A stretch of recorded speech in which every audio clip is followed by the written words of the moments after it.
महाभारत के समय में स्त्रियां पति के अलावा किसी और मर्द से भी बनाती थी शारीरिक संबंध। महाभारत की कई कथाओं से ऐसा सिद्ध हुआ है कि तब उस समय स्त्रियां अपने पति के अलावा अन्य पुरुषों से भी बिना डरे संभोग किया करती थीं। उस समय में स्त्रियों को संभोग से हुए बच्चे का भी कोई डर नहीं लगता था।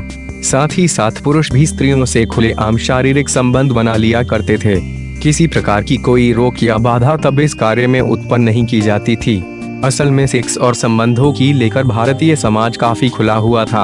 आज हम आपको यही बात सिद्ध करने के लिए दो कहानियां बताते हैं जो यह बात साबित करती हैं कि प्राचीन काल में स्त्रियां किसी से भी शारीरिक संबंध बनाने के लिए स्वतंत्र होती थीं। पहली कथा पांडु की पढ़ लो देश। महाभारत के आदि पर्व के अनुसार एक दिन राजा पांडु आखेट के लिए निकलते हैं। जंगल में पांडु को एक हिरण दिखाई देता है। वे उसे एक तीर से मार देते हैं। वह हिरण तो एक ऋषि था और तीर लगते ही वे असली रूप में आ जाते हैं। असल में ऋषि अपनी पत्नी के साथ मैथुन कर रहे थे और उसी समय पांडु उनको हिरण समझ मार देता है। ऋषि मरते वक्त पांडु को शाप देते हैं कि तुम भी मेरी तरह मरोगे जब तुम मैथुनरत रहोगे।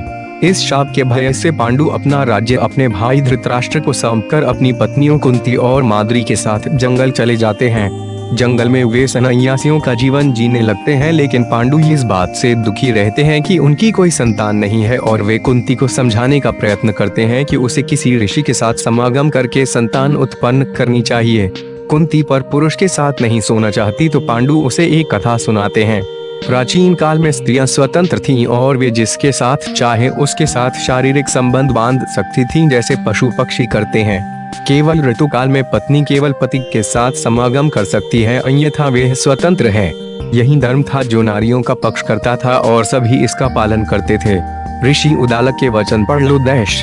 एक उदालक नाम के प्रसिद्ध मुनि थे जिनका श्वेत केतु नाम का एक पुत्र था।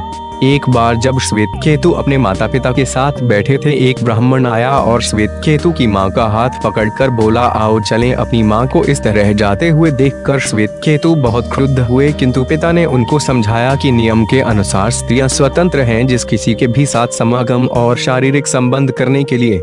यह बात पुत्र को बिल्कुल भी अच्छी नहीं लगती है और बाद में यही श्वेत केतु भारतीय समाज के लिए यह नियम बनाते हैं कि स्त्रियों को पति के प्रति वफादार होना चाहिए और पर पुरुष के साथ समागम करने का पाप भ्रूण हत्या की तरह होगा। इस तरह से यह दोनों कहानियां यह बात साबित करती हैं कि भारतीय स्त्रियां प्राचीन काल में शारीरिक संबंध, संभोग और मैथुन जैसे कार्यों के लिए स्वतंत्र हुआ करती थीं।